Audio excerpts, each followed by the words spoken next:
నమస్కారం. నేను మీ doctor Prasanna Purna, professor and head of the department respiratory medicine, Narayana medical college. So ఈరోజు వరల్డ్ టీబీ డే.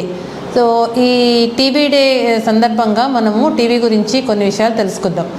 మొదటిగా yes we can end TB అనే నినాదంతో ప్రపంచవ్యాప్తంగా, అట్లాగే టీబీ ముక్త్ భారత్ అనే ఆశయంతో భారతదేశంలో టీబీకి వ్యతిరేకంగా చాలా పెద్ద పోరాటమే జరుగుతుంది.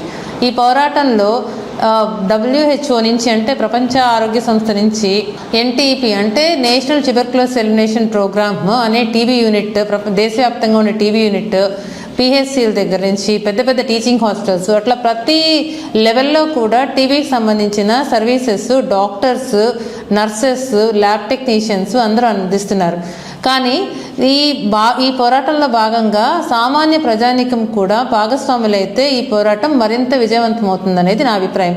ఎలాగంటే ప్రపంచవ్యాప్తంగా టీబీ పేషెంట్ల సంఖ్య 100 ఉంటే దాంట్లో 25 మంది కనీసం భారతదేశంలో ఉంటారు. అంటే 1/4 ఆఫ్ ద గ్లోబల్ బర్డెన్ మన భారతదేశంలో ఉంది. సో ఇది మనలో ఎవరికి జీవితకాలంలో రాకుండా ఉండాలన్నా, వాటి సంఖ్య పెరగకుండా భారతదేశంలో టీబీ ముక్త భారత్ అనేది మనం సాధించాలన్నా కూడా ప్రతి పౌరుడు కూడా దీన్ని ఒక సామాజిక బాధ్యతగా స్వీకరించాలి. ఇది చాలా సింపుల్.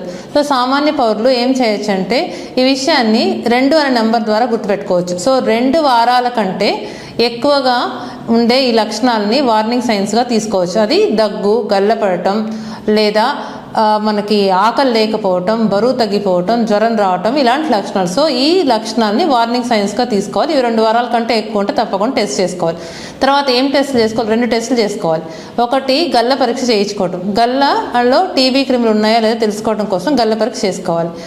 అలాగే ఛాతీకి ఎక్స్రే తీయించుకోవటం. ఈ 2 కూడా ఏ గవర్నమెంట్ హాస్పిటల్లో అయినా ఫ్రీగా చేస్తారు.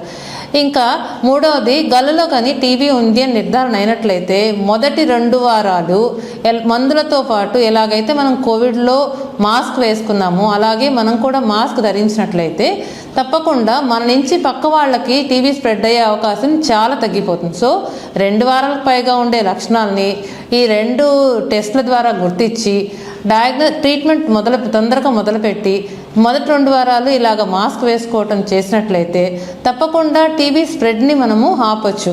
సో మనము ఇచ్చే మెసేజ్ ఏంటి అంటే సామాన్యులకి, ఈ don't spread TB but spread awareness on TB. అంటే టీబీకి సంబంధించిన టీబీని స్ప్రెడ్ చేయొద్దు, ఒకరి నుంచి ఒకరికి టీబీ వ్యాప్తిని చేయవద్దు, కానీ టీబీకి సంబంధించిన అవగాహనని పెంచండి అని చెప్పాలనేది నా ఉద్దేశం.